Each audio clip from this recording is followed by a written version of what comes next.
Final stop, Brazil. Second book, Life After Hell.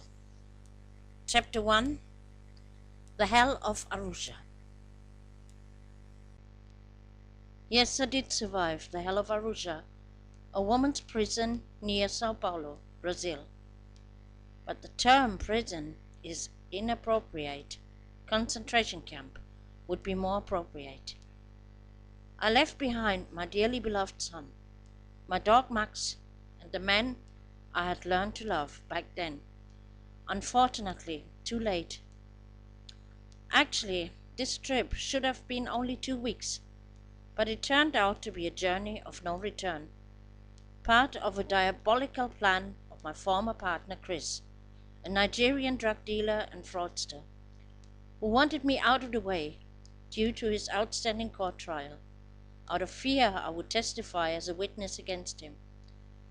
Part of this revenge act I probably owe his injured pride, because he could not see that I was happy even without him, much happier than before, because with him I never was. With my arrest began a terrible, never-ending nightmare, which could not have been worse. In addition to the inhuman conditions I was facing, I also experienced how all the people that had meant something to me had turned away from me or simply forgot me. My daughter living in Germany let me down after only 2 phone calls, announcing to take my son back to Germany against my will. Luciano, who first swore to wait for me, forgot about me after 3 months. Of my son, I initially didn't even receive a letter. My father died of grief 4 months after my arrest. And the rest of my so-called family, nothing. No letters, absolutely nothing. All alone, I kept asking myself again and again, what for? What should I still live for? What sense does it make to put up with its miserable existence, becoming a cabbage in this place, where human beings were captured worse than animals? In November 2005, I made the decision to end my life because there would be no more future for me. Me, the confident woman, always working and enjoying life. Where should I ever find work again? Above all, I asked myself, for whom and what? So I bought on the smuggle market inside the prison a lot of sleeping pills, secretly gathered them, and planned my day of death for the 23rd of December 2005. While the Brazilian women already were looking forward to the Christmas party, I prepared myself for my end, withdrew myself from everybody. To Luciano I wrote a farewell letter, explained that he meant to me very much, and I was very, very happy with him, but the pain of loss of Michael, my son, I couldn't endure no longer. To my friend Rosie I wrote that I saw no other way out. To the German consulate in Malaga, Spain, where I had lived before my arrest, I sent a statement that everything of my property left over, including my money on my bank account, should be transferred after my death to my son. At least he should have a better and secured life than I had. It would be for him and his future in Spain, which I had fought for, and most important, that he was allowed to stay in Spain. I had entered a dirty battle against my daughter, who wanted to bring him back to Germany against my will. She had rented already in happy anticipation of the allowance for her brother a larger apartment. The case Michael ended up at first with the General Spanish Consulate in Brazil and was forwarded to the Spanish Youth Court, which decided my son should remain in Spain in a home. Meanwhile, I had an address where Michael was staying and implored him in letters to stay and to remember that with his 14 years of age, he was not a baby anymore and had to think about his future, which would have been more promising in Spain than in Germany. The German consul, Mr. Sturm, brought me then the decision about Michael's transfer to Germany, which had been issued against my will by the youth office of the district Bad Segeberg. From that moment I knew that I had lost my son forever. In Aruja, however, a lot of things had changed before Christmas, and not exactly for the better. Tanya, Bell, and Claige were released. Tanya looked after me since the first day like a mother. The loss was quite painful for me. With her comedy talent, she even made me laugh sometimes. Since switching from the region of the cell Chis 4 to the region of the cell Chis 3 to get away from the provocations of the South Africans, I didn't have much to do with Bell anymore, the cell's elder. But with Claige, I lost now every possibility of international phone calls. Aruja. Now I was completely cut off from the rest of the world. But who should I have called anyway? With each phone call, Luciano's talking had become more indifferent. During this time, he was already in Argentina, his homeland, supposedly for 2 months. Michael's cell phone was turned off long ago.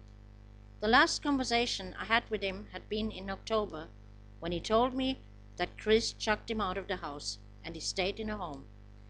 It was when he promised to wait for me in Spain because he knew I would never return to Germany. Just a few days later, the cell eldest of Chis 3, Leticia, was released. Tattoo, more child than woman, but still mother herself of 2 small children, assumed the position as the cell eldest, but gave it up again only after a few days because no one respected her rules. Tattoo's lesbian girlfriend took over the position of Tanya, being in charge of the entire prison. We all faced new dictatorial rules. All the cells had to be cleaned at the same time, which caused chaos due to the lack of space. At 10 o'clock at night was sleeping time, but nobody cared about this. New prisoners arrived. First, a Brazilian woman from poorest conditions, like most, but apparently also slightly mentally handicapped. Then some young women came who had absolutely no respect for others. They all got terribly on my nerves. To my surprise came Mary, a Nigerian woman. Did the Nigerians now sacrifice their own wives? I could hardly believe it. It was well known that they hired women and young girls worldwide for drug smuggling, but their own wives? I found myself in a quandary. On one hand, Chris had caused that I felt such hatred for Nigerians that I never wanted anything to do with them ever again, neither male nor female. On the other hand, I felt sorry for this woman. After all, she was just a victim, and in this case, of her own people. Like all newcomers, she also came with the same story. I knew nothing. And like all foreigners, she didn't understand the language, and so I helped her a bit to get along. She soon made friends with the South Africans, which of course meant for me that I kept distant. Instead, I spent more often my time in the area of Chis 1, where Jaser was the eldest in the cell, a murderer not yet convicted. Details I did not know, neither did I want to, because we all sat in the same boat. Without any screaming and shouting, as it was common here, but with a lot of discipline and consistency, this small person had her entire cell area under full control. I also liked the community of Chis 1. Long were all and everything in Chis 3 grown sloppy, dirty, and intrigue.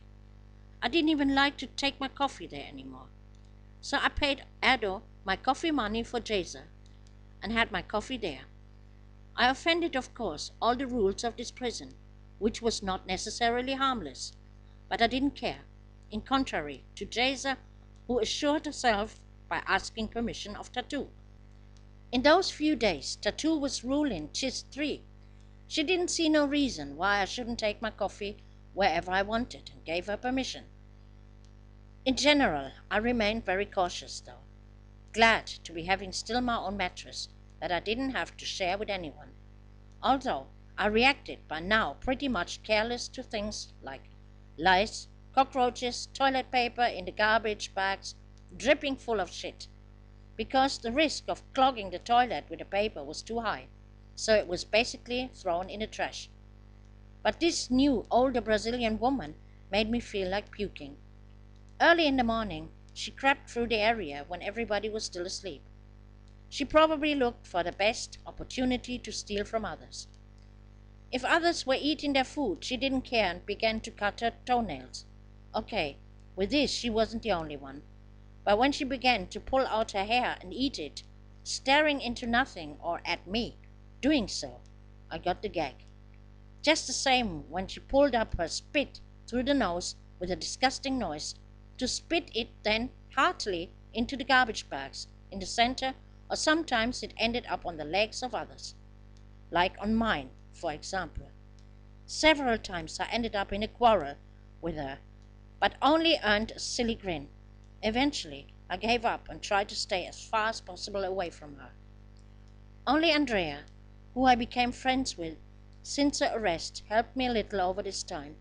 She always called me over to Cisfor whenever her mother came to visit.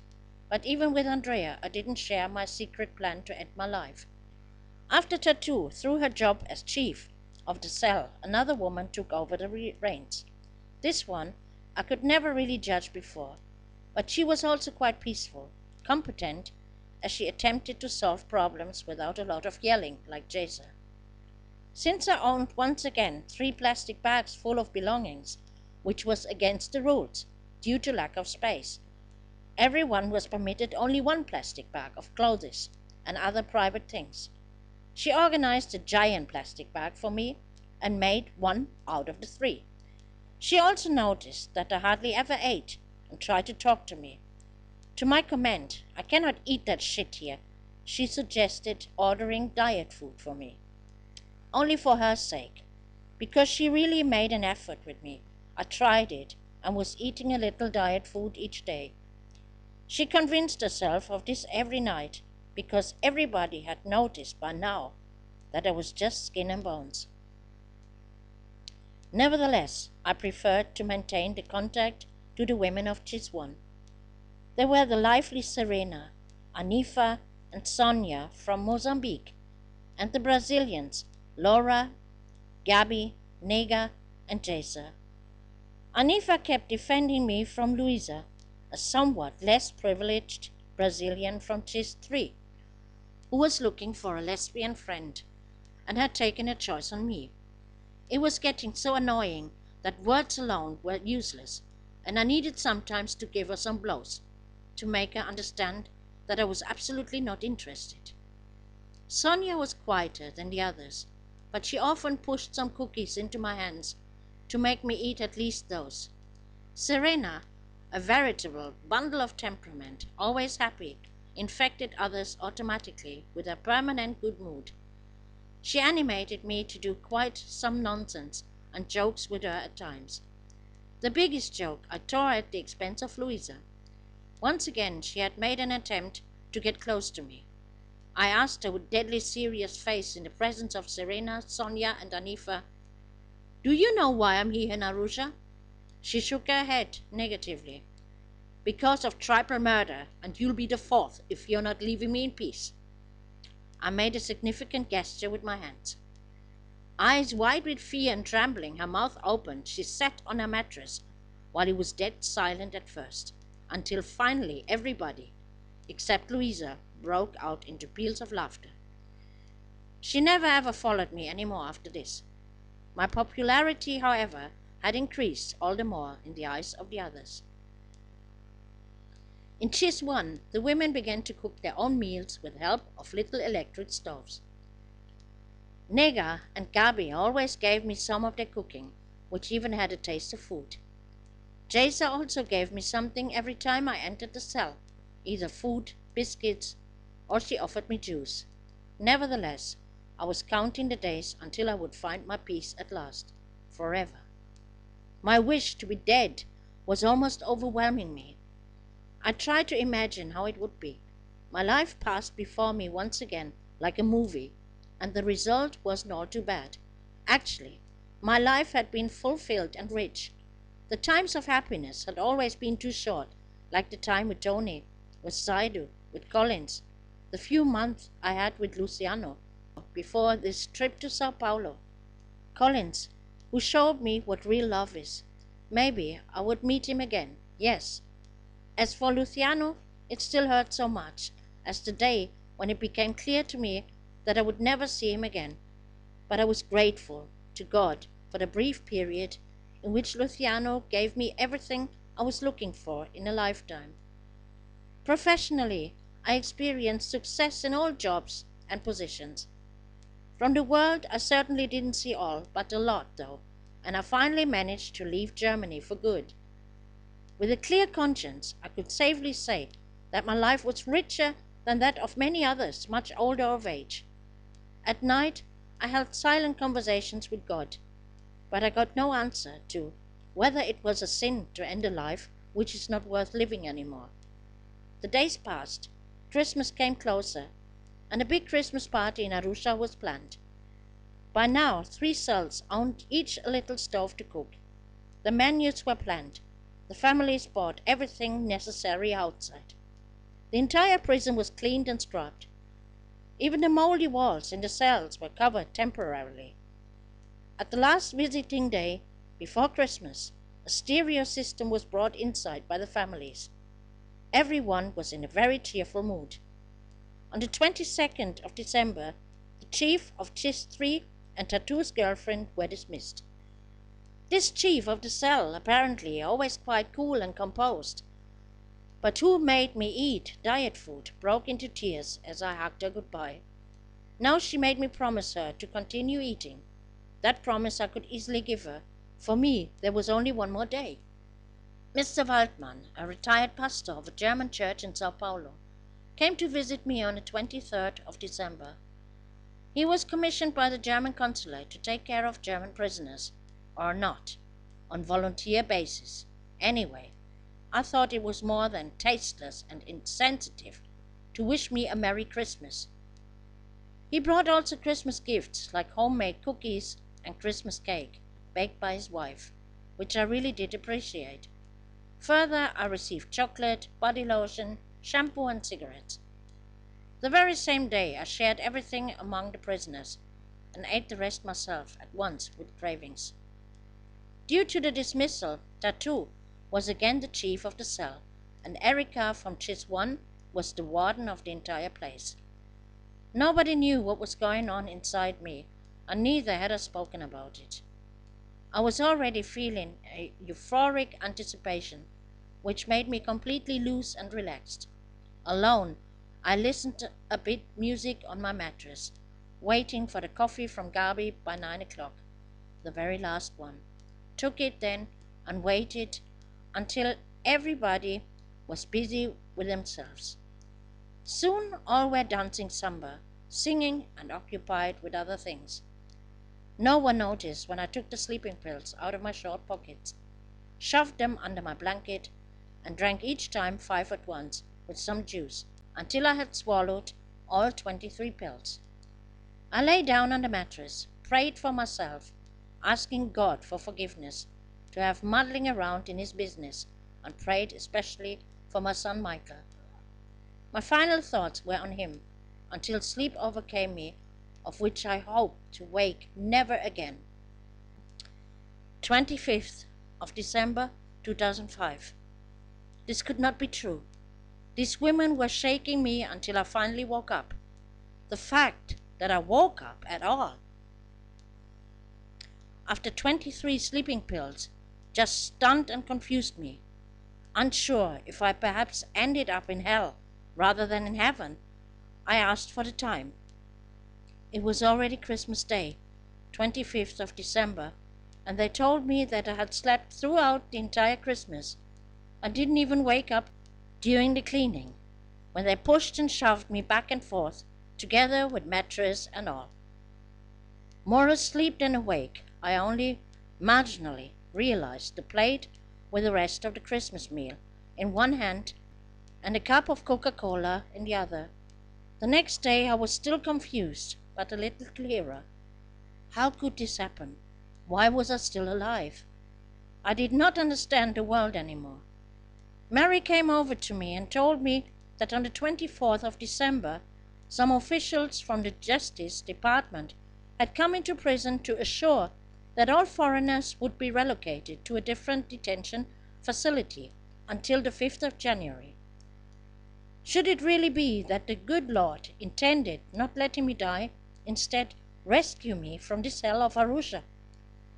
Inside of me germinated a slight glimmer of hope. Willy-nilly, I came to terms with the fact that I was still alive. Maybe I would be moved to another prison and actually could work. Work meant distraction. Before the end of the year, the police passed a document to the cell bosses who arranged a meeting for themselves. Everyone waited with tense expectations. The cell's bosses kept it on the down low, but Erica confided to me that it was all about the lists with names of foreign women, and I would be one of the first leaving this cell. That gave me back my spirits. The next and last visiting day of that year, Andrea called me over to Chis 4 to greet Sandra, her mother. It was discussed what shopping Sandra had to do for the New Year's Eve celebration. Cleonice, the new cell leader of Chis 4, whom I liked very much since the beginning, invited me spontaneously to spend New Year's Eve in Chis 4, telling me that a delicious meal was planned.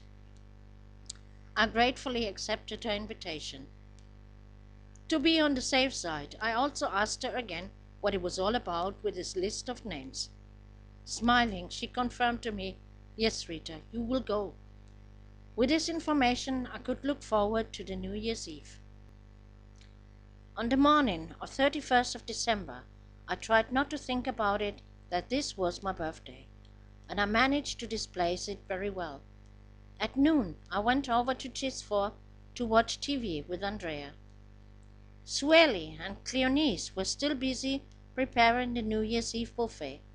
In the evening, most of the women were dancing to samba, salsa, and international music, but I watched the whole thing from a safe distance. Even Serena's attempts to get me to dance failed. I just couldn't dance in this place. For the first time, I felt how hungry I was when I glanced over to the New Year's Eve buffet and could hardly wait until the time came to eat. Meanwhile, the women dressed all up and put makeup as if they would celebrate New Year's Eve in the city. Secretly, I wondered, what for? At midnight, all hugged each other, wishing each other a happy new year.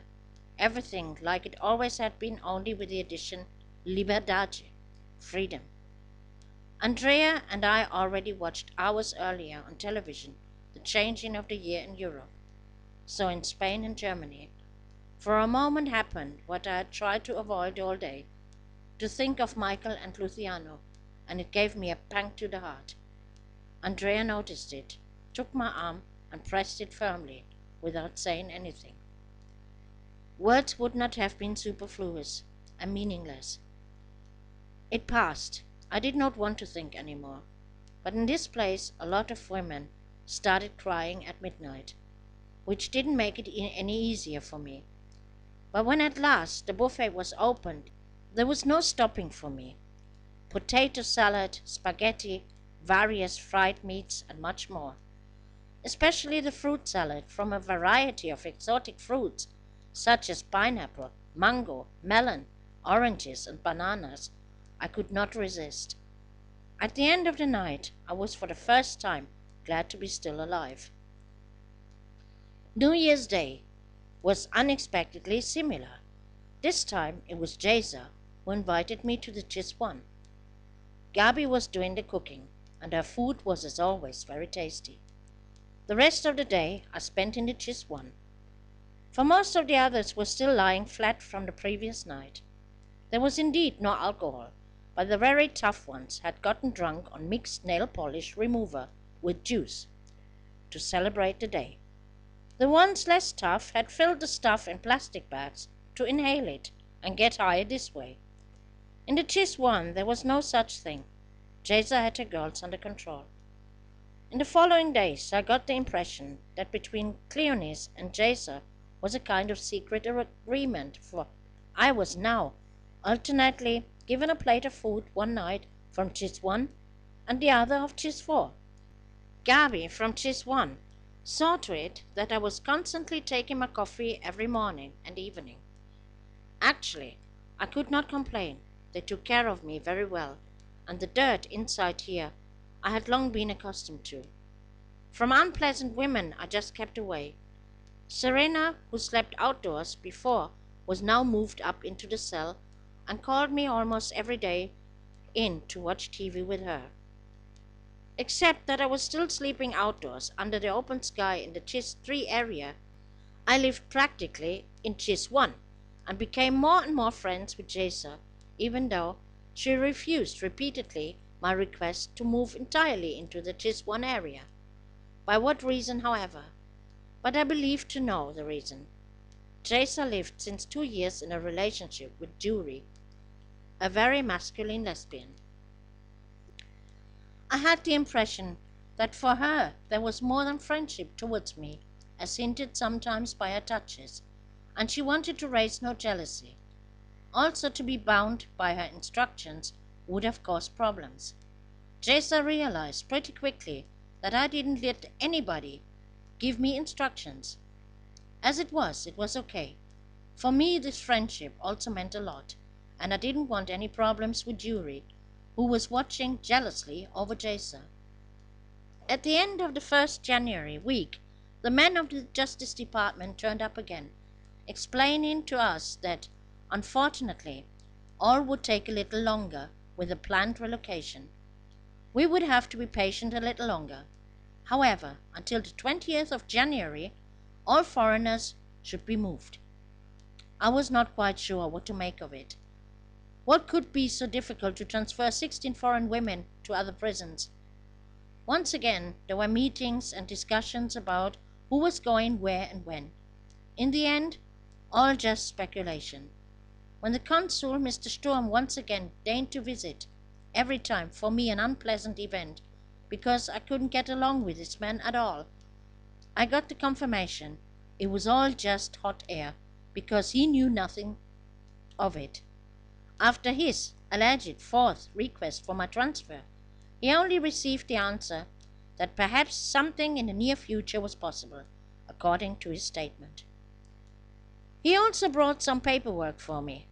Because of the social assistance application, an investigation had taken place and found that I still had a bank account in Germany with an amount of €348, and the bank had issued immediately a disposal authority.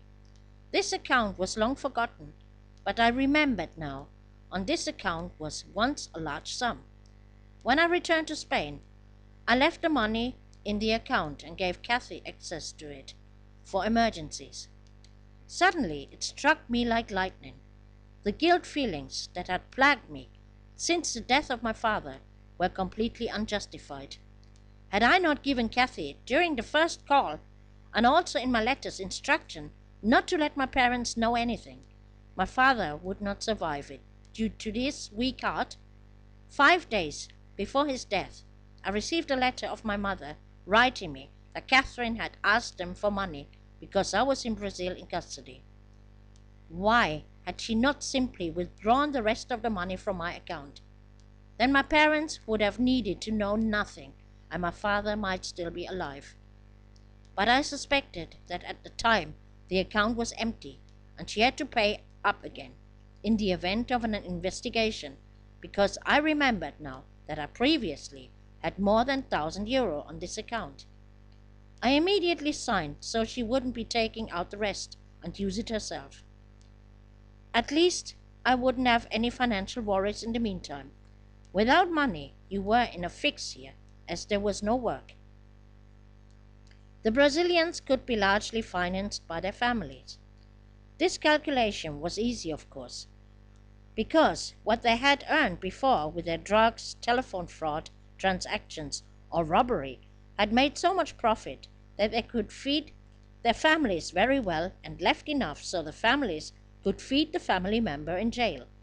The €300 of my parents they had sent before the death of my father had long been used up in the past 3 months. I still could not hope for any work. Social assistance from the German government was not granted yet, so this money came just right. The following papers were related to Michael, and I even received a letter of him. The first one. Due to all the tears, I could barely read it and finally gave it up. I didn't want anyone to see me crying again, so I left this letter for the night when the others slept. An official notice I received of the Social Services Bad Segeberg.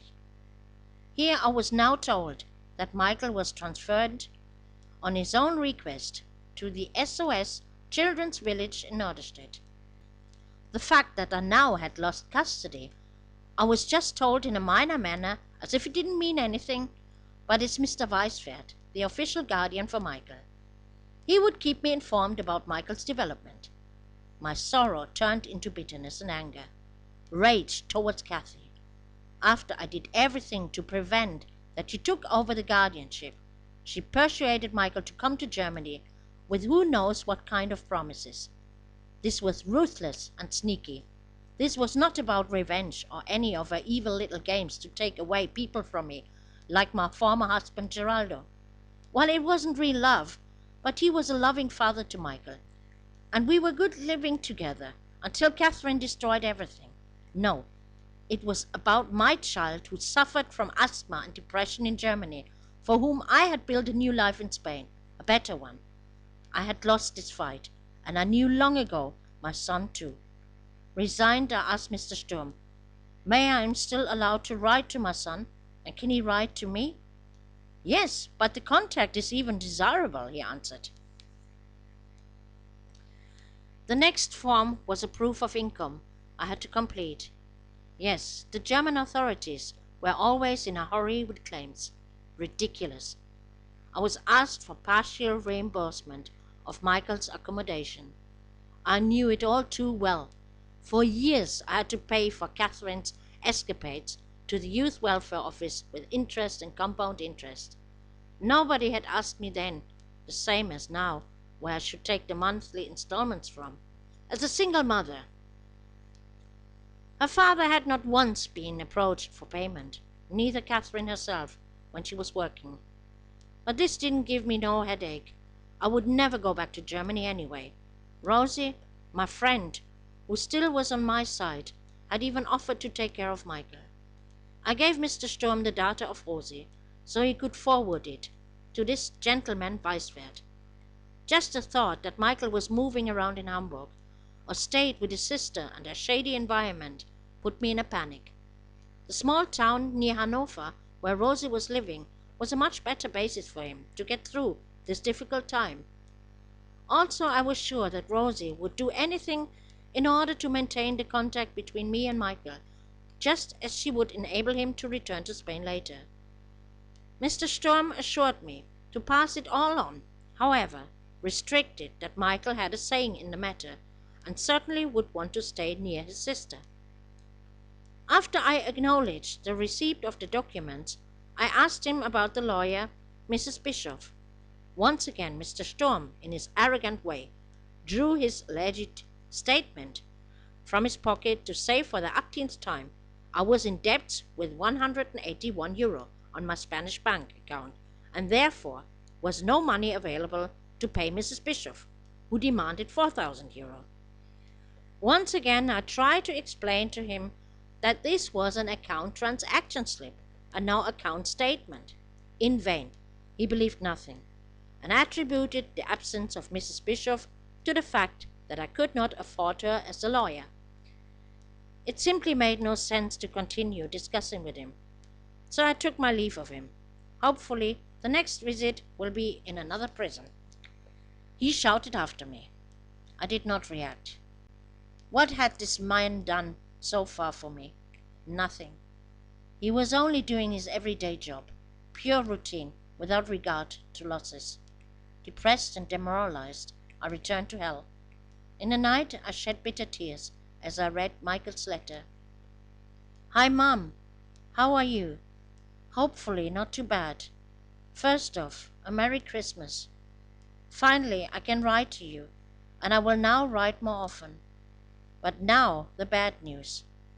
I am back in Germany, in the SOS Children's Village Norderstedt. At least I'm close to my family. In a few days, I will go back to school, and I already have many friends here. But I'm also sad because you're not here. I always look at your picture and cry sometimes at night when you're not here. Don't be angry with me, but Chris didn't want me anymore, and I didn't want to stay in a home in Spain either. Do you still love me? I love you still. Will you write me? Love, Michael. Besitos. Close to his family? I cried and pondered the whole night without sleeping. Finally, I responded his letter, expressing my joy over his letter, that I was glad he was well. On the edge, I had indeed hinted that I was not happy about his return to Germany, but didn't touch the topic any further. Then I wrote another letter to Rosie. She should not even try to get Michael. He would not come to her. A third letter I wrote to Mr. Sturm with a request to get me a public defender. Since Mrs. Bischoff never responded to my letters, and above all, after the conversation with Mr. Sturm, I was firmly convinced that I was actually without legal defense. During the following days, I was very down and depressed. Only the talks with Jasa helped me a little. She told me about her 6-year-old daughter. She also missed terribly, and had not seen for 2.5 years. Jasa's family lived in Bahia and could not come to visit. It was too far from Sao Paulo. Not to raise any rumors, I kept those conversations with Jasa on limits, sometimes even avoided her completely. On visiting day, she insisted that I met her uncle, the only one visiting her regularly. For politeness' sake, I spoke a while with him, while Jasa kept her arms around me and caressed my hair. I didn't say anything in order not to hurt her feelings, but I knew that I had to withdraw from this friendship. Her behavior showed me more and more that she wanted more than friendship. I liked her very much, but I was sure that nothing would change my heterosexuality. I just had absolutely no feelings for women. The others already watched us suspicious, especially Yuri, when I took my evening coffee and Jasa immediately jumped from her bed to pour me the coffee personally. She couldn't restrain to some contact, like kissing me sometimes, even spontaneously on the cheek or the neck. There was no choice than to isolate myself from her. I certainly had enough other problems, because once again I was overcome by the desire for a new suicide attempt. Again, I asked myself why I was still alive. The worst thing for me was the certainty of having lost my dearly beloved son. How should eventually be a future for me? I had no idea, and for what even returning to Spain yet? It already had been hard to find a job before, so it would be almost impossible after my time in prison. Since Michael was no longer in Spain, I could safely assume that Chris had sold my things or retained and disposed of the rest in the garbage. Clothing, shoes, photos, documents, CDs, DVDs, and all my memories. In the case of his own arrest, depending on how his sentence would turn out, his landlady would do it for him and certainly not keep anything. For me, however, everything I once had owned was lost. Apart from my digital camera, my Walkman, some pairs of shoes, T-shirts, which I took on my trip and remained in the bag, I had nothing. Not even the ragged clothes I wore on my body belonged to me. My suitcase had disappeared, and with it the rest of my clothes. I had with me when I came to Sao Paulo. How should I ever return to Europe? A few days later, early in the morning, Erica called up the names of the women who should be transferred. I waited full of hope that my name was called. In vain. Instead, Erica called her own name in addition to all other Brazilian women who were already convicted. Anifa was the only foreigner to be called up, no one else. Erica left a big gap because she did her job really well. With her objectivity and calm, she won the necessary respect from over 100 women. Who knew what would happen next? The answer was delivered the very same day, in a flash. Tattoo was now chosen as the overseer. This meant that Chistri needed a new boss. How it happened, I didn't know. Because of an election, no one told me anything. But suddenly, Bridie, an absolutely neurotic and hysterical woman who could play a good samba on plastic crates, but otherwise terribly nervous and noisy, who was the new cell leader. If I had thought that hell could not be worse, it became unbearable after that date.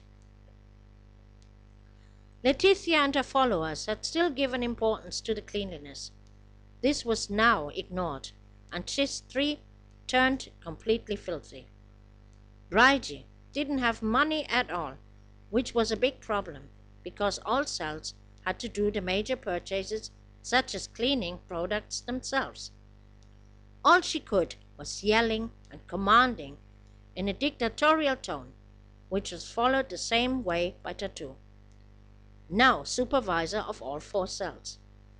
Bridget tried on me in her commanding tone, but I put her in her place from the start, making her realize that I did not vote for her and therefore not accepted her as a cell leader. Either she would speak to me in a different tone or wouldn't speak to me at all. What and how calmly I said it brought Bridie up the wall. It was clear that we were not becoming friends. On the contrary, we were declared enemies. The only thing I necessarily combined with Chistri was the use of the toilet twice a day and the shower afterwards. Sometimes I fetched my milk from the cell, otherwise I spent the day with the women of the Tis1, who accepted me as one of them. My mattress I had long since moved between the realm of Tis1 and Chistri, and was now somewhere in the middle. If I felt like watching TV, I did this also in the cell of Tis1. All inmates were wondering about my own chosen off-site position. Some asked me confused to which cell I was belonging, and I replied every time, I'm Chis 5, which did not exist, of course, and live independently. Totally unexpected, I finally received those days the answer why I was still alive at all. Shalala started talking to me and asked if I still wanted to buy more pills. Surprised, I asked her whether the other pills Betty had sold me as sleeping pills were originally of her, what she confirmed. I then claimed that these pills were completely useless. Of course, they are not for sleeping. These are antidepressants to calm you down. Didn't you know that? Now it was clear to me. So that's why I was still alive. Well, I settled in my fate. The good Lord just didn't want that I put an end to my life. There was nothing to do about. Miraculously, I suddenly developed a whole new will for life and to survive. First, it was expressed by my daily guerrilla walk with Brady, which began to be fun for me. I didn't lose out on one single opportunity to show her that she couldn't deal with me. I was far her superior. And since I got the backing of Jasa, I leaned pretty far out the window. How dangerous I lived with it, I didn't realize until much later. On our next visit, Andrea's mother, Sandra, brought me various t-shirts and tops, still relatively new, so I even owned a few clothes to wear now. On the same day, I met the sister of a new Brazilian prisoner in Chis 4. She was the first person, apart from Andrea and her mother, who had a little intellect in this society, and with whom I could talk very well. This person actually made me looking forward to the next visiting day. These were small things, but gave me back my spirits. Finally, I received a letter from the consulate with a message that my social assistance was granted, backdated since 1st of January. It meant I had money again and was now really ready to fight. At every opportunity, I bought 2-liter bottles of Coca-Cola and drank it with relish in front of the eyes of the South Africans, who now hung around every evening on the mattress of Mary, in my immediate vicinity. They had long been burst, received nothing, neither of their country nor their drug dealers continued to support them. At first, they all kept contact to the dealers, and they provided the women with everything they needed and made life for them comfortable. But this actually lasted only until their first statement in court. Of course, they were promised that they would be supplied during the entire detention period, provided they kept their mouths shut and would not say anything in their statement at court about the drug dealers. Thus, they were now pretty much down, in contrast to the early days, and I was now on the course, and it gave me some kind of pleasure. They watched with envy as I was awakened every night by Gabi, Selena, or Serena when they served me my coffee from Chiswan and petted me.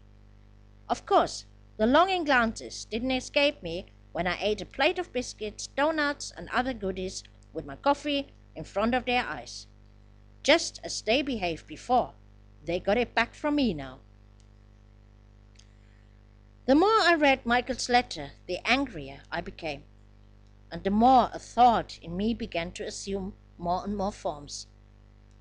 What should I ever return to Europe for? Why not just find a way to stay in Brazil? If this was not possible, I could still go to any other South American country. However, I found Brazil convenient because my Portuguese had become quite well. There was one thing I had on my mind, but so far I hadn't even been talking about it to Andrea. Jefferson. My arrest in Sao Paulo was just a twist of fate, because he didn't even know that I was here and now in prison. So I began to tell Andrea about Jefferson, and she encouraged me to write him. Unfortunately, I had no address, but I knew the name of the restaurant. Yes, I would write him and find a way to send him the letter. However, I was not at all sure of my feelings, who I loved. With Luciano still connected me strong feelings, and at the same time I felt longing for Jefferson, probably because Luciano had become unattainable for me, but Jefferson was very close. When I closed my eyes, I saw Jefferson clearly before me, while Luciano's image faded more and more. I was torn, asking myself if Jeff would respond if I wrote to him. Since I had no answer to this question, I left it for later. Instead, I wrote Michael.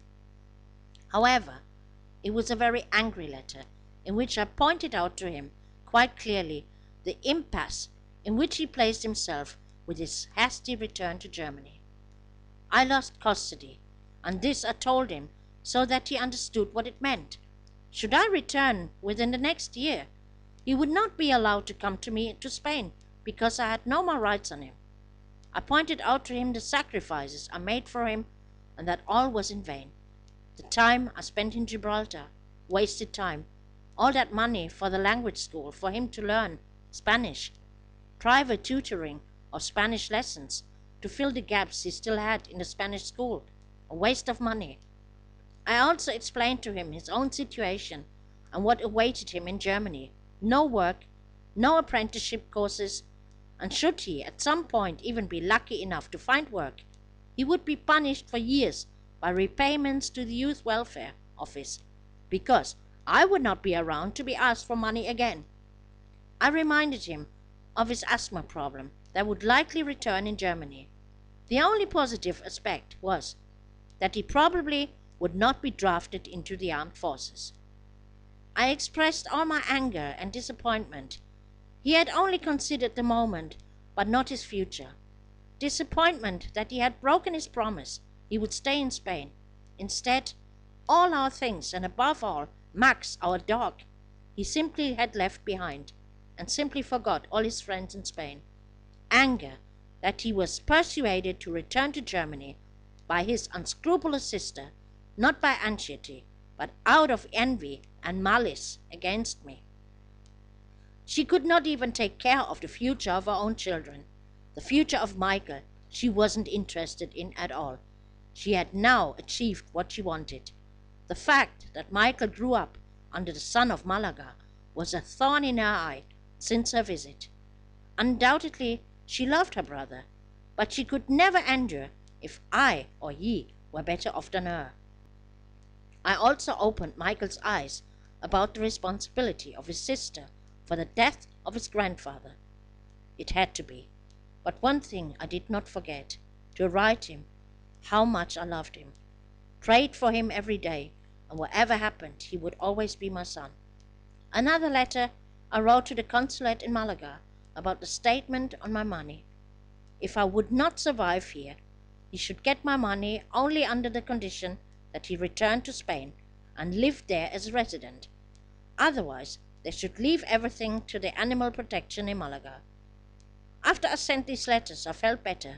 A few days later, I wrote to my mother and told her that it was not my fault that my father was no longer alive, because I never wanted that my parents learned of my arrest to prevent precisely this, that my father died. The only blame they could put on me was my way of life that always had been different from the lives of my sisters. The next letter I wrote to Luciano to let him know that I was still alive and why. Again, I asked him to write me, even if it be only as a good friend. I wrote that I still loved him, but would understand if he no longer was willing to wait for me. Meanwhile, everyone was losing hope. No one believed in a transfer anymore. Therefore, I was glad for receiving welfare of 180 reais per month, because without money I would have been lost here. Serena was the only one still optimistic, and no one could change her faith of leaving the cell. But whenever she started talking in my presence about transfer, I got angry and replied that I didn't want to hear anything of it. Bridie, with whom I clashed daily, bugged me in addition with a weekly requirement of 3 reais cell money, to be paid weekly by all cell inhabitants, in or outside, for cleaning products, coffee, etc. I could absolutely not see why I should pay for it, because I wasn't using anything in this cell. Most of the others in the region of the cell shrugged their shoulders with the remark, "I got nothing," in order to get away with it, even though they, unlike me, took coffee, food, and used the daily television. So I did the same and claimed to have nothing. But Bridie was watching every move I made, and annoyed me so much that I let others do the purchasing for me to avoid her realizing I indeed had money. On visiting day, the families brought so many things with them, eatable things and for health and body care, in addition to drugs and other illegal items which were smuggled into the prison, such as cell phones, etc. That the real market took place in the middle, where normally the garbage bags were dumped, but always removed on visiting day. On this market one could buy all what the heart desired: Coca-Cola, Fanta, biscuits, chocolate, and later, when all the cells had the cookers, also spaghetti, tomato sauce, vegetables, potatoes, mayonnaise, ketchup, spices, also underwear, t-shirts, jeans, pajamas, etc. Since most of these women were drug addicts, they sold absolutely everything of the food the families had brought in to use the money for buying drugs that were smuggled into the prison on the same day. Those who received the drugs in jail made the big money, of course, letting their families take it home with them on the next day of visit. It was just one big circulation. If Bridie noticed when I bought cigarettes or other things, she promptly stood behind me. I never lacked of excuses and claimed that Yasmin, a French girl from Chiswan, with whom I got along very well, had borrowed me the money. Bridie was of course not so stupid not to know that this was a lie, but she wasn't able to prove anything to me. One evening, however, she caught me after she had been lurking long enough, when I gave Jeza 10 reais for a carton of cigarettes. She freaked out totally, screaming around in Jeza's cell, rushed outside screaming to let everybody know that I was dismissed from CIS 3 before she started attacking my things. My mattress flew up in the air together with my plastic bags. Undeterred, I remained in Chiswan, watching TV. She was making herself an idiot, not me. Later in the evening, Jesa went over to Chis 3 and adjusted Braid's head. She called for Tattoo to clear for once and for all with Bridget that I regularly paid my consent of coffee money in her cell with permission of Tattoo. In conclusion, she warned Bridget not to touch me, as I learned later, and to leave me in peace.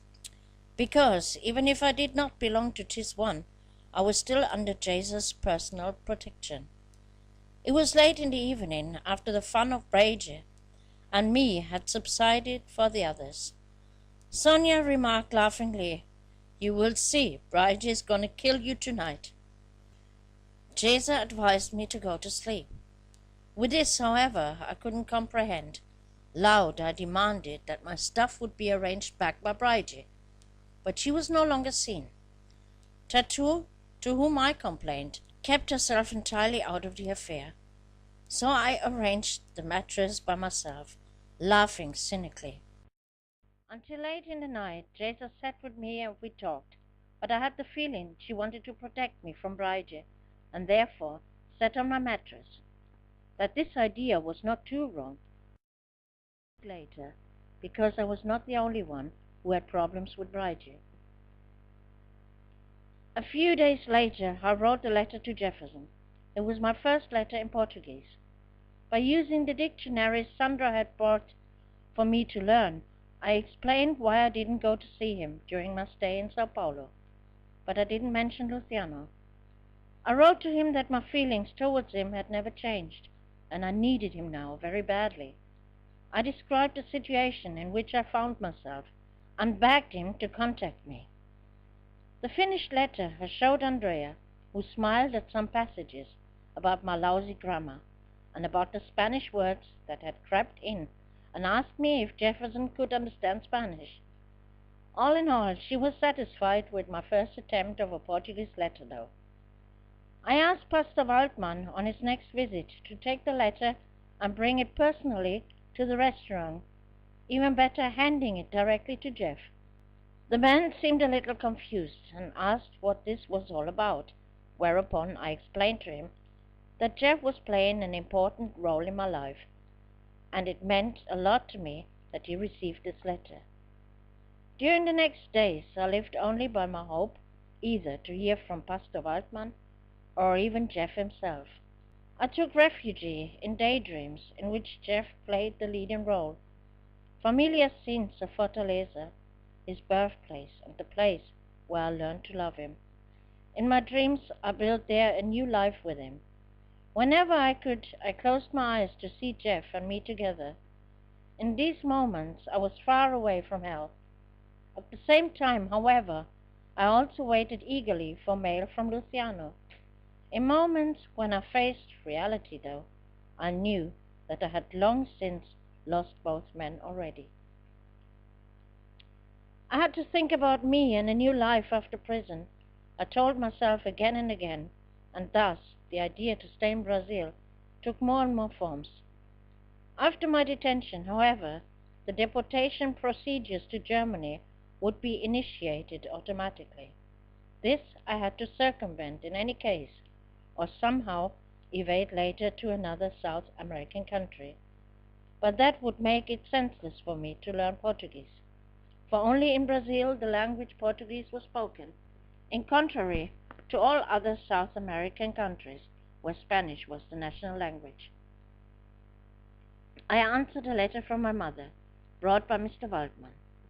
She had written me quite short and impersonal that life indeed must now go on without my father. She would continue to live in the apartment. My two sisters would alternate to go shopping with her. Christmas she had spent with Carmen, my oldest sister, in the circle of her grandchildren. She wrote that it had been very nice to meet with all of them again, like in old times. As my mother described for my other sister, Christmas failed apparently due to mold on the wall behind her wardrobe, and therefore nothing like Christmas happened to her. Oh God, she never stops bothering me with these Philistine problems.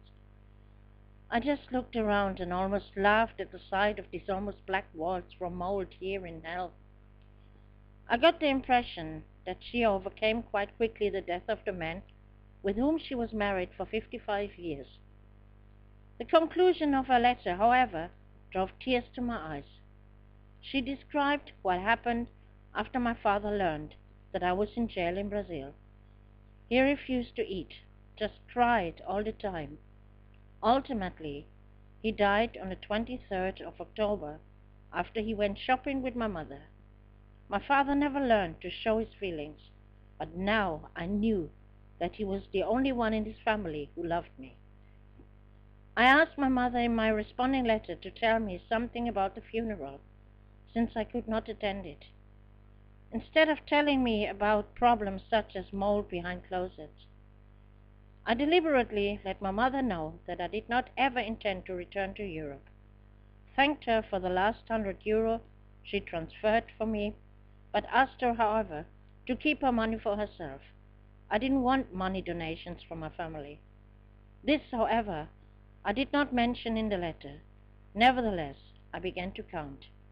€1,000 were about 268 reais. My own €300, about 700 reais.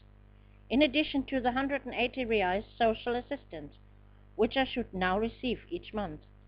My goodness, that was over 1,000 reais I owned, and I certainly was, compared to these poor creatures here, filthy rich right now. Thus I decided to pay Brasil the required weekly 3 reais of barrack money, even though it went against the grain, because to Jason I paid the same. It was kind of stupid, but this was all that Brasil wanted from me, and so I bought me a bit more freedom with such small amounts. Why not? I had more money than I could ever spend in jail. The next visiting day, I was dragged through this mess between mattresses, children, prisoners, and female visitors from one to another. Men were initially not allowed in the cell. They had another visiting day, every 2 weeks, to stay outside in front of the grid.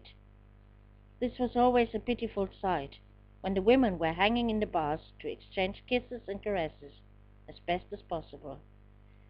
Later these rules changed. Men also could come inside, and later it went as far as to intimate visit was taking place, but this only after I left the cell. However, for me the visiting days meant always a lot of noise and stress, although I would always gain some food or other like juice or Coca-Cola. Yasmin's mother, who had flown in from France to visit her daughter, also having a house in Spain, brought me genuine Spanish Torone from Alicante. Of another woman I learned that she had family in Cordova, so I asked her to make contacts for me. With Betty's sister I had a pleasant conversation again, so that this day went by pretty fast. Under Tatu's regiment, the mattresses were spread after general cleaning of the permanently dirty foot soil by 5 o'clock in the afternoon to sleep. For me it was just right. That way I could at least dream undisturbed of Jefferson and Fortaleza. This day I paid before the weekly 3 reais to Brasil, who accepted, was pleased, and I had my peace and quiet. But this was just because I forbade her any further interference in my affairs. She was suddenly in a very peaceful mood, even offered me to take my coffee again in Schist 3, and to eat there also. With a command that I liked neither the coffee nor the food in the cell, I left her standing where she was, and lay down on my mattress. Against 8 o'clock at night I was awake suddenly, due to the dead silence, which was highly unusual. Usually samba was played on the plastic boxes for the food supply. There was singing, dancing, praying, fighting, screaming, and talking, not to mention the noise of the 4 televisions. I had gotten used to it and slept with the noise. This evening, however, a meeting had been convened inside hell. Half asleep, I didn't understand much what it was all about. Heard only it was about Vanessa. Nevertheless, I was not interested at all. When Gabi woke me again at 9 o'clock for my coffee, Yasmin asked me how this could have happened in my cell area. But what had happened I had no idea. Yasmin rushed to explain it to me. Vanessa's body was covered with huge dark blue bruises, arms, legs, all over, blue, green, black. Tattoo had expressed at the meeting that this was happening to people who talk too much and don't keep their mouths shut. Vanessa was demanded to show the bruises. This she didn't want, feeling too ashamed, but admitted that she had made a mistake and apologized to everybody. I could hardly believe what I heard of Yasmin. Only now I noticed this depressed atmosphere, but I was too sleepy to notice any bruises. Yasmin and I agreed that it was very strange because apparently no one had heard anything or wanted not to hear when they had beaten her. After all, Vanessa was a very large young girl, and any normal person would have yelled. No sound. Curious, I watched Vanessa unobtrusively in the following days. Noticed that she wore long-sleeved sweaters and only long pants. But then I saw in her top and was shocked. These were not individual bruises. Instead was her body one big, deep blue bruise. They must have had trampled on her. Later I learned from Vanessa herself that it was Tattoo and Bridie. "Why didn't you scream for help?" I asked her, shocked. "I didn't want," she gave back reluctantly. I was stunned. This girl was scared to death. I let the issue rest, even though, obviously, of this tearful, perhaps too often and too loud laughing girl had become a quiet and timid person.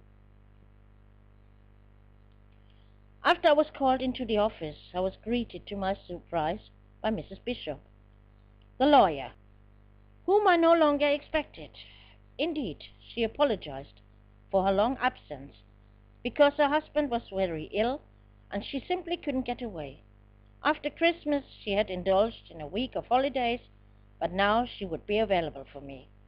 Confused, I told her about the statement of Mr. Storm, that she would not even come anymore because supposedly there was no money to expect from me. Utter nonsense was her comment. First, it was for her perfectly clear that it was a statement of an account movement and not an account statement. And second, I had now stated everything in court against the promise from the judge to ensure that my son would be safe. No way she would let me down now, whether with or without money. Third, she had no idea how Mr. Storm could make a comment like this, because she had never even taken a decision in this regard. Thus, I was finally convinced and assured her that I had the money for her fees on my account in Spain. Only didn't know how I could get hold of it. Whereupon she said to me that it was somehow her fault, because she hadn't cared for it. Sadly, I told her that I lost the fight for my son, and even the custody, therefore thinking about not returning to Europe. Mrs. Bishop was horrified by the loss of custody rights, but tried to get me on positive thoughts as she noticed my rising tears. She commented that I now looked already a bit better than before. The first shock was now well and finally overcome. My white and short hair suited me very well. Had it cut because of the lice, I explained. Either way, it suits you well anyway, she said. Also my slim figure, she remarked with a compliment. Then she suddenly asked if Luciano was still in contact with me. I had to swallow, felt again how tears were coming to my eyes. No, he never wrote to me, and phone calls are no longer possible, I answered sadly. She hastily changed the subject again. We talked about the last two hearings, and I wanted to know of Mrs. Bishop what impression she got from the judge, and whether she had already hinted anything. The judge could not comment in advance, but Mrs. Bishop had the impression that I would probably get away with a minimal punishment. But this would only be on the condition that I had the same judge during the sentencing of the process. How long will it take until the judgment? I wanted to know. Mrs. Bishop answered, only about 2 months. But first it is important to get you out of Aruja. That is for me to be the highest priority at the moment.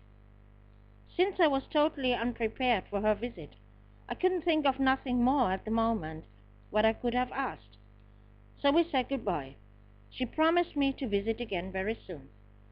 Of course, not the very next week, but until next time will not be as long as it had been now, she remarked half-jokingly. A little relieved, I returned to hell. My thoughts circled around this conversation until night time. Finally, I started writing a letter to her after the coffee, explaining that I wanted to talk about the defense strategy with her, like the issue how this time here in Aruja should be evaluated, while others possess the ability to work and thus to reduce their prison time. I sat in this inhumane cage without any possibility of prison time reduced. From the Brazilians, I knew that for them also out of Aruja, early release was possible. In addition, I wanted her to be pointing out in the process that my real punishment would begin only after the prison time, because I had no one and nothing to go back to, or anywhere I could go to.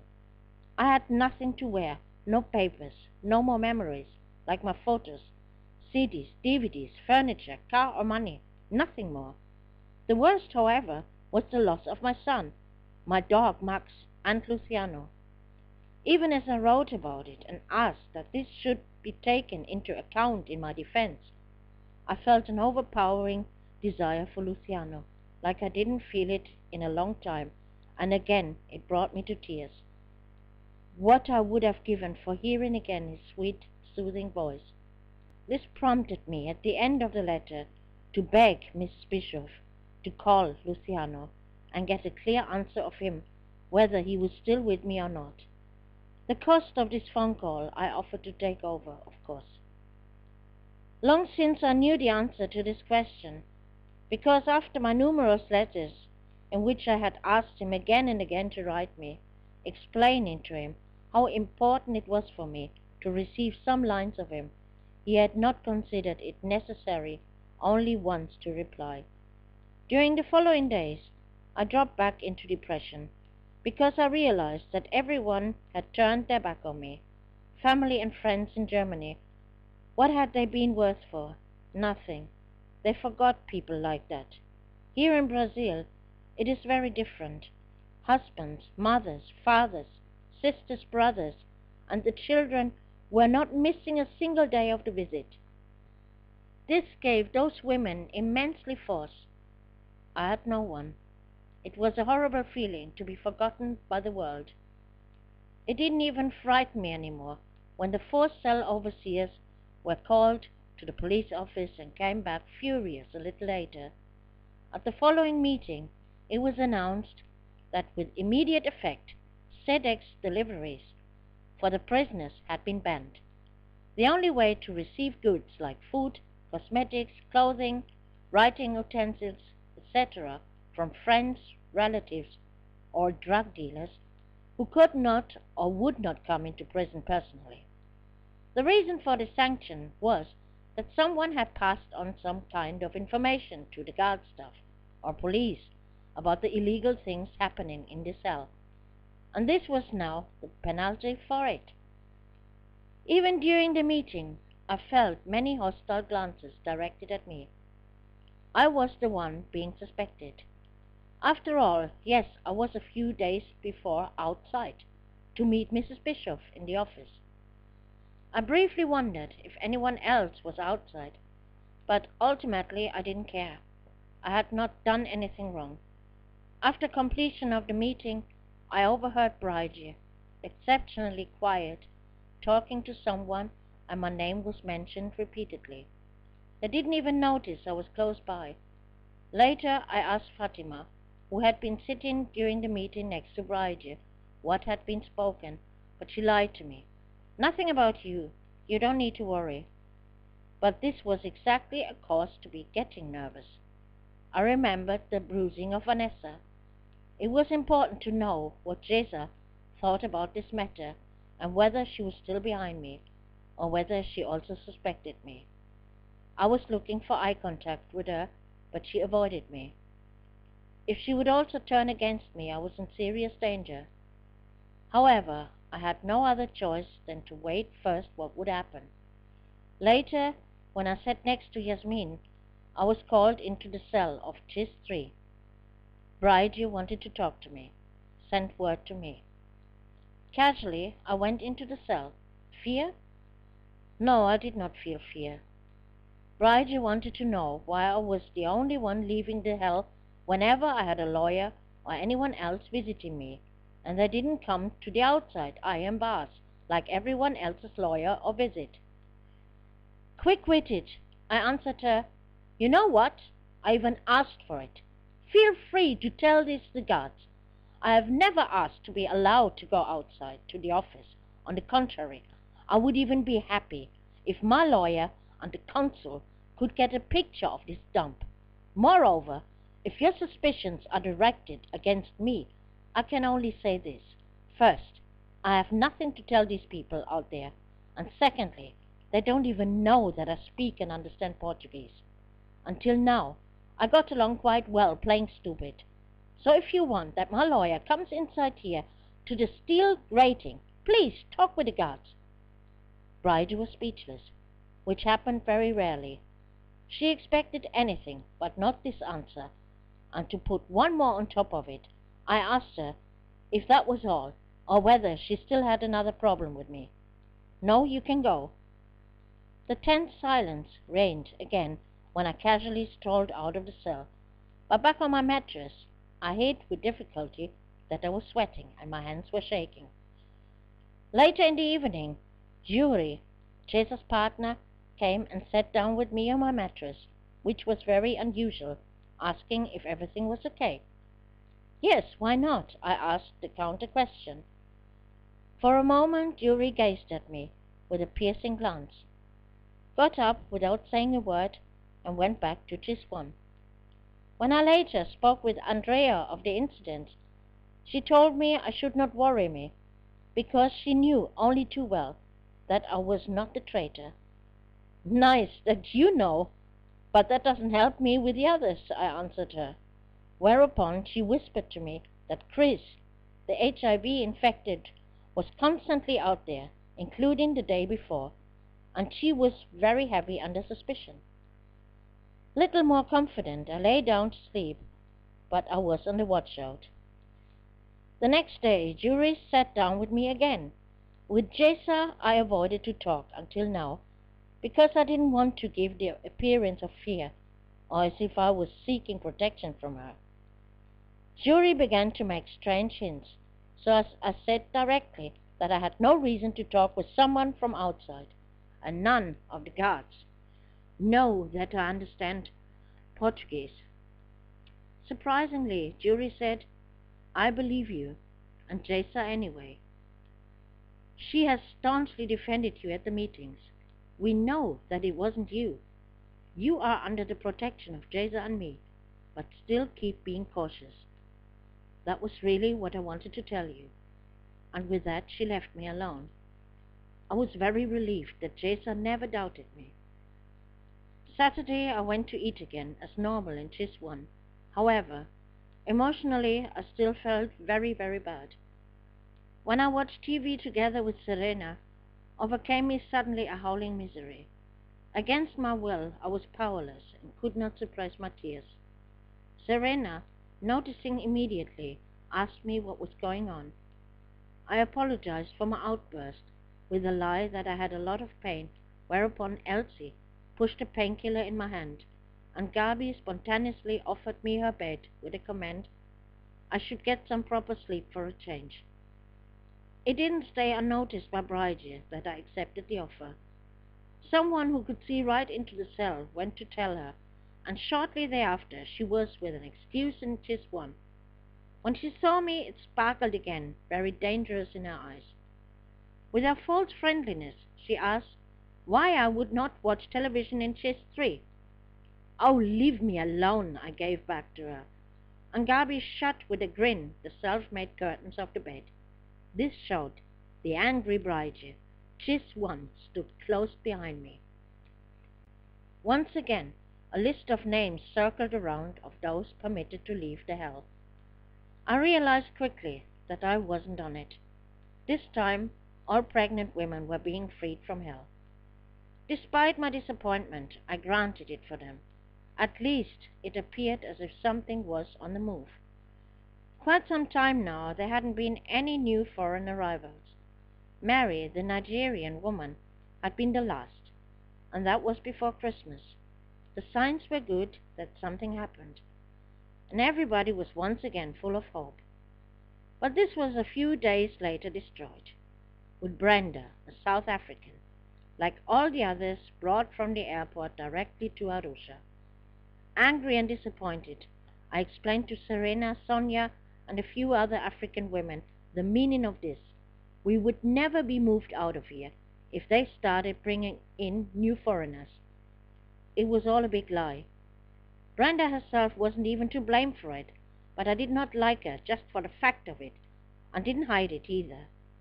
Again, I withdrew myself from the others and studied Portuguese like mad. Furthermore, I lived only for the hope of a letter from Michael, Luciano, or Jefferson. In vain. Michael would send his letters without stamps via the Foreign Office, which sometimes took a long time, and I then waited for Mr. Sturm or Mr. Waldman to bring the letters. But so far there was only one of him. Only Rosie still wrote regularly and sent the letters directly to Aruja, which functioned surprisingly well. At some point, one probably gets accustomed to every situation or resigns. I probably gave up, and made after all the best of it. With money in my pocket, I could live very well, buying myself a piece of freedom, and also buy everything else I wanted. During the weekends, I sat with Jason and the others in Chiswan to watch television.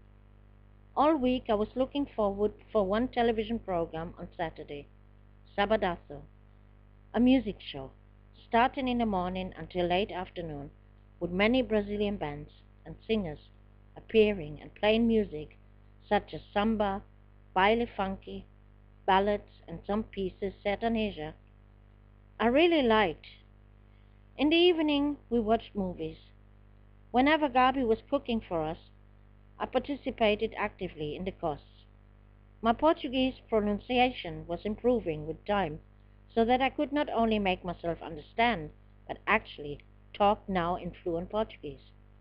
If money was raised in the evening for Coca-Cola and Nesfias to pass it to the guards, who called a pizza ordering service for us, I was always among the ordering ones. One of those nights, I had not even opened the bottle of Coke when Jacqueline of Chis 3 stood with a cup in front of me and wanted to beg Coca-Cola for Bride. This woman had surely no inhibitions. Yes, she had. Otherwise, she would have come herself. My answer was a resounding no. Tell her she can buy cola herself. But Bride has no money, begged Jacqueline. Yes, she has. Finally, she receives each week 3 reais of me for nothing at all. Soon after, I heard from inside the chistry all too familiar screams of rage. Will this never stop? I asked myself, but I knew only too well that I provoked Bride plenty enough with my way of dealing with her. The January 2006 ended without anything happening. The second morning of February, again a Thursday, a visiting day, I sat quite tired with my coffee next to Laura, outside Chiswan, and remarked, I hate visiting days, and you know why? Because no one's asleep the night before, and neither will they let me sleep. And then one must get up early and endure all this stress. All this pisses me off. Man, I'll be happy one day when I don't have this visiting stress anymore. Laura, which seemed to be just as tired as I, nodded in agreement, even though she expected her mother and her daughter visiting.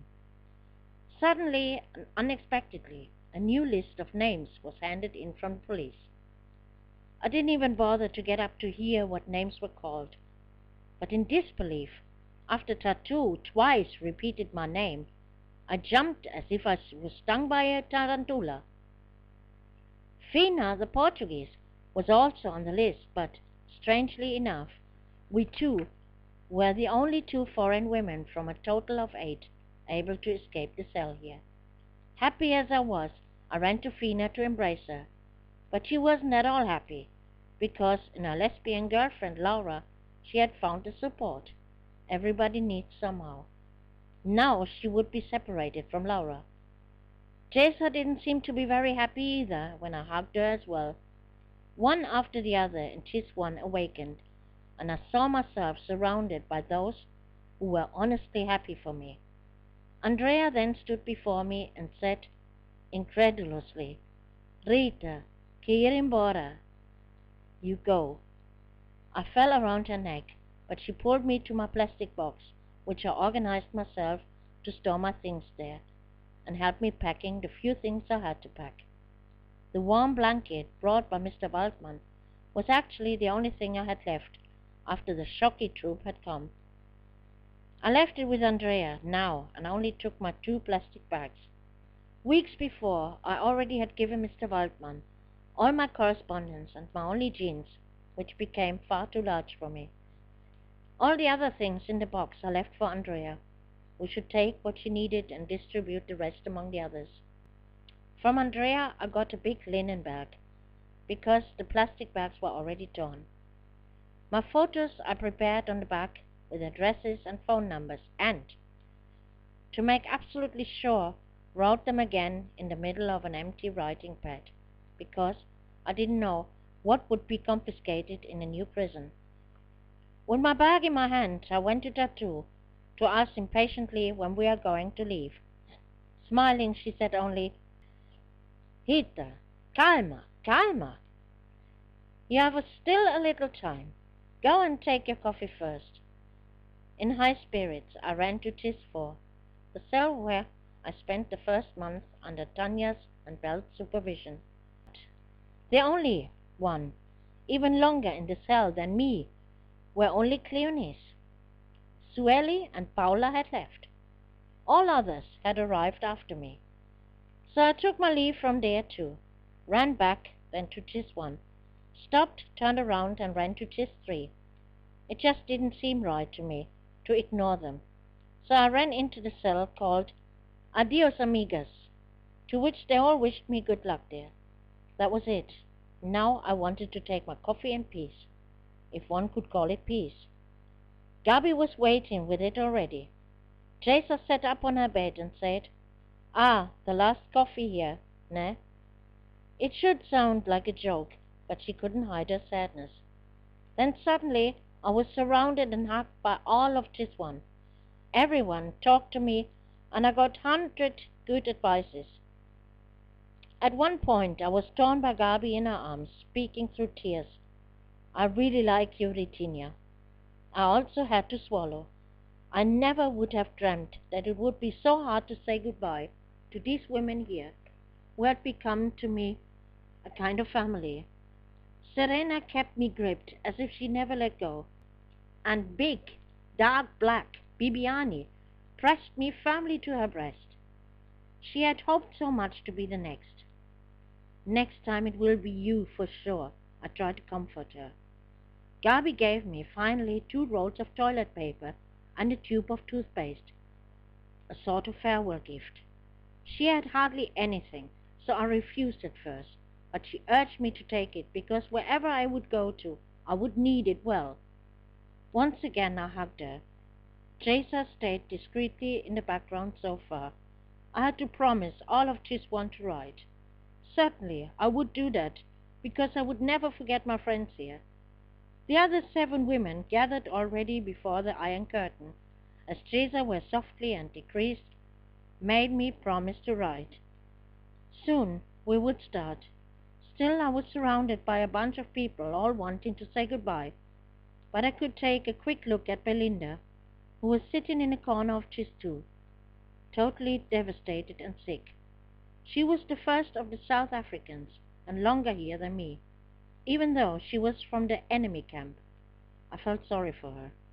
She looked so bad that I doubted whether she would survive this hell here. Charlene, who came after me, didn't show up, but Leah came up to me and hugged me. "So it is peace in the end?" I asked incredulously.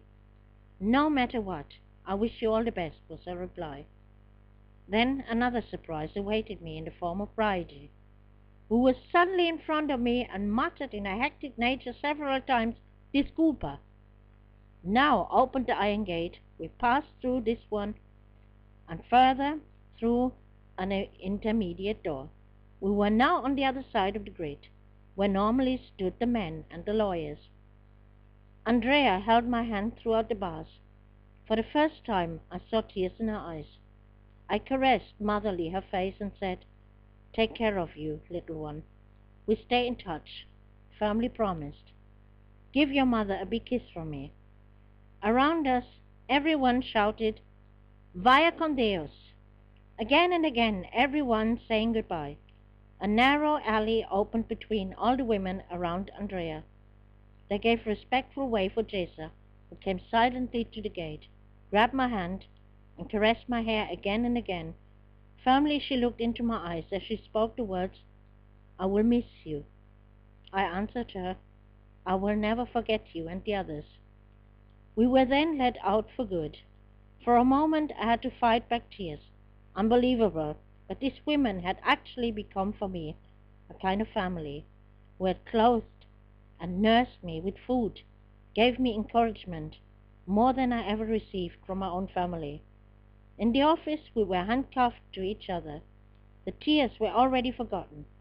When I asked about my shoes, that I had to leave here and was sent barefoot on the cold stone floor into the cell, I was told that they would seek them yet. However, as we were let out and loaded like cattle into the windowless prison van, I knew that I would not see this pair of shoes again. Actually, I no longer expected it. That these police and guards here enriched themselves by the things they took off the prisoners was long since no news to me. Now it went to an uncertain future on this 45-minute ride. During this time, I remembered my money still in my bra, a total of 48 reais. I had already been indicated that it was not permitted in other prisons, but without any money at all, no way. So I tried a trick, pulled my small photo album out of my bag, and laid the bills each neatly between two photos. Should it be discovered, then it was bad luck. I took a chance on it, though. Because of my movements, I had now drawn the handcuffs so tight that they were cutting into my joints and hurt. Neji, who was handcuffed together with me, watching my activities, of course, advised me, "Besties, you stop moving altogether, bandita." For the rest of the journey, I followed this advice, sat very still, thinking of Andrea, Jasa, Gabi, and all the others who were left behind. Who knew with whom I had to deal with from now on?